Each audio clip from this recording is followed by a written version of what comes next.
8 years ago, the Nigerian customer purchased the cornflake production line from our company.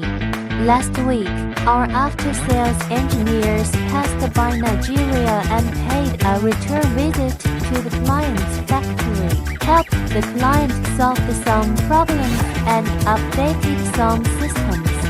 The production line mainly uses corn flour and other grains flour as raw materials to produce puffed snacks, breakfast cereals.